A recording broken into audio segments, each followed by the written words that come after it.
without him. And just that simple washed up. We did a show without him, and it was a struggle. The whole night, I missed him so much. I missed that sound. That low end warbling sound makes such a huge difference in my band. I encourage you guys, make a washtub bass for fun. If you want to electrify it, there's my secret. It's going to be in my book. People are going to be spending money to get my book to get this secret, but this is exactly how I do it. Same with the guitars. You know, this piezo rod preamp changes everything for me. Because for the last 10 years, most of my shows were with magnetic pickups. All last year, the stuff I did here, all magnetic pickups. The year before, same thing.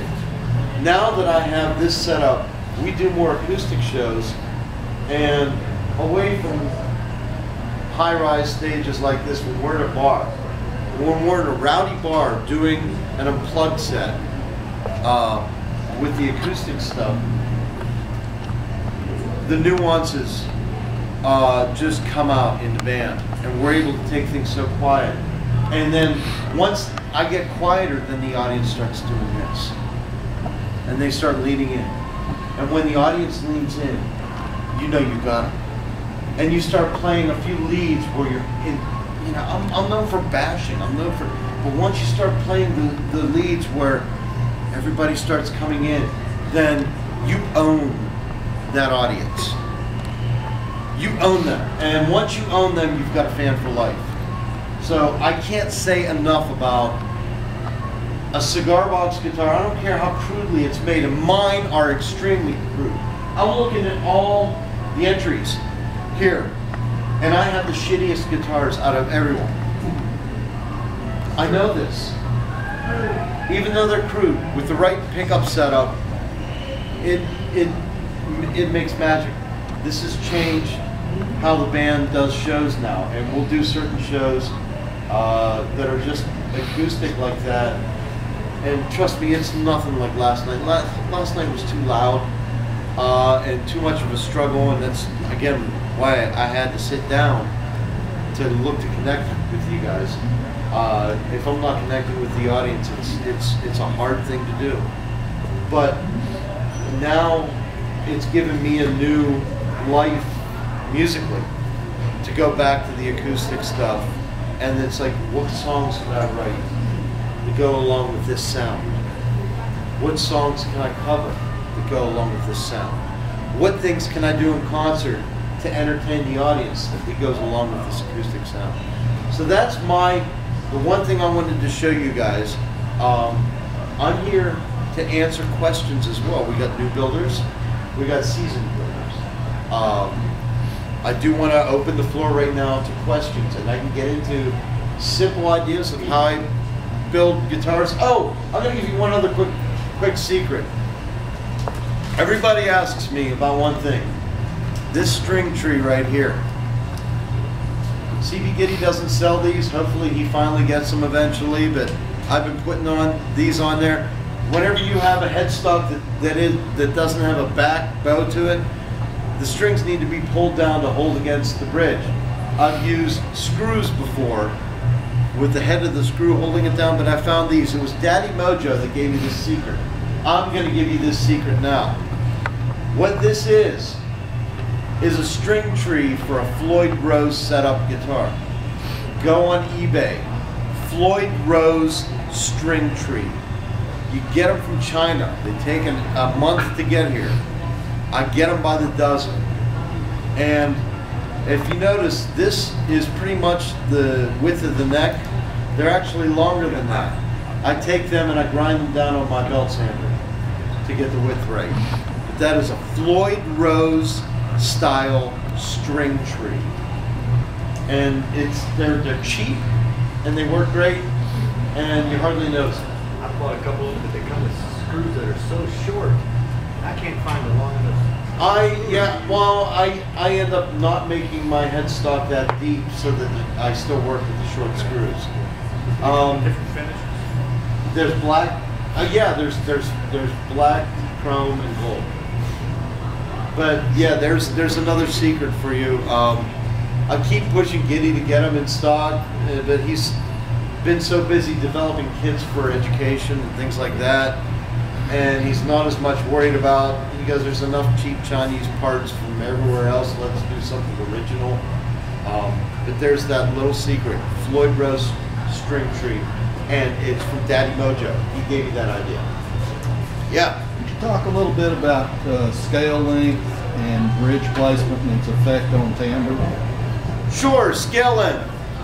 There is a very important reason why I use a 23-inch scale length on my cigar box guitars. That is the one I go to. And I've made them with other scale lengths, 25-inch. Now the baritone's 27.5. You just got to get it longer.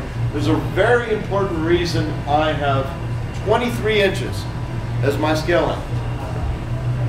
Is because when I first wood burned string scales on my guitars in the mid-90s, I had a beat up old Stella acoustic guitar, and I laid a stick beside it and I copied the frets on there and made it into a template, and it just happened to be 23 inches, so I figured good enough. Later on I figured 23 inches was a little bit floppier than a 24 or 25 inch scale. It's not as much string tension, and so there was less pressure on the cigar box, so I just kept it. But the main reason I use a 23 inch is I had an old Stella, and that's what I caught. I didn't use the Stu Mac fret calculator. I used a piece of poplar stick laid next to my acoustic guitar and used a pencil and copied it, and used that for over a decade. Now, let me give you some advice on what changing your scale length will do. A shorter scale length of 23 inches is going to enhance mid-range. A longer scale length of 24.5 to 25 inches, 25.5, is going to give you more treble.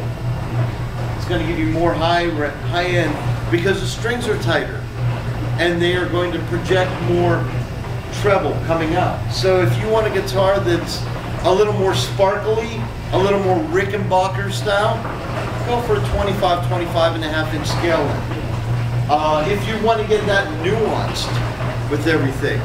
But the longer the scale length for the same tuning, the more length gives you more treble, gives you more tension. You're also going to be breaking more strings. But these are the trade-offs of an imperfect folk instrument. Let us not get so caught up in our ivory towers that we don't forget that these are folk instruments. Everything about it is imperfect. A cigar box guitar is broken to begin with. Even when you finish it, it is basically a broken instrument. It is, compared to what everyone is used to of a Martin guitar or a Fender Stratocaster or a Gibson Les Paul, this is a piece of crap. You know, and that's the beauty of it. We are looking for depth. We are looking to go deeper. And when you play a guitar that is essentially a piece of junk to begin with, it kicks your ass to play it. It takes you deeper. And that's what I like about it. You guys saw my ass get kicked last night. During dancing days, my ass got kicked last night. And I'm better for it. You know, but that's the beauty of it all. Ben Keith Baker. Welcome, sir. Get to know your hobos? Yeah, met a couple of them. Let me ask about the tailpiece. Yes. I told you I was going to get the badge. Yes. I'm thinking the only way I'm going to be able to put it on there without drilling too many holes is through epoxy. You think that's going to hold? I wouldn't. No. Because that epoxy will eventually go from string tension. Unless you can use nylon strings. Because nylon strings have very little tension. There's a big difference between the tension of a steel string and a nylon string. You're talking about using a sheriff's badge right here. What you're basically, what I can tell you is be an engineer. Every one of these guitars, anytime we add a found object. You're an engineer. You have to come up with your own little ways of getting around certain things. Pin back is held on a loop, and then there's the other is the hook. You got a lot of string tension that may pull those pins out.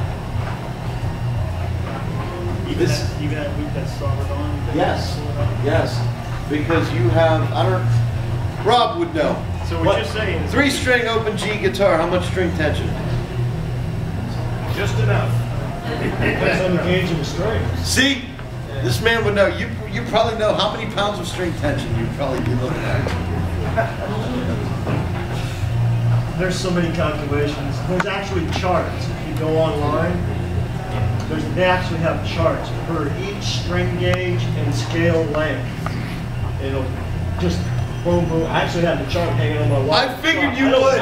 You of all people, I knew. Rob is the mad scientist of cigar box guitars, and he sits there. How many hours do you put into each guitar? It's insane. My neck, each neck has at least 7 to 10 days worth. Yeah.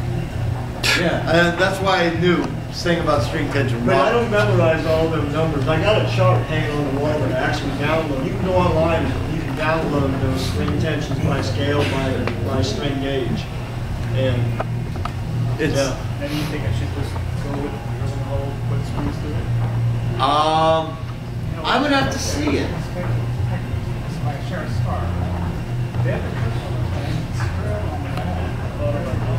wanted to keep it. You want to be like that mandolin bridge where the cover is nice and the strings come from underneath so it doesn't have any. Maybe I should have. Yeah, see, and this is where, once we're done with this seminar, everybody's going to be gravitating to you. And they're going to be telling you these different ideas. And this is why a Cigar Box Guitar Fest needs to be in the campground. Mount your strings. That's what So to do for campground, I don't drill 3 holes. Drill 3 holes. Drill 3 holes. Run it. It's right there. Down for the ladies and put the badge on top as a decoration. And that's for kids. I mean, it's right on the. That's like that mandolin bridge. Oh, you've seen it? That would be nice. Okay. Put the 3 holes. I used to take the kids over there. He's so camping. I live like that. Put the badge. I took the kids over there.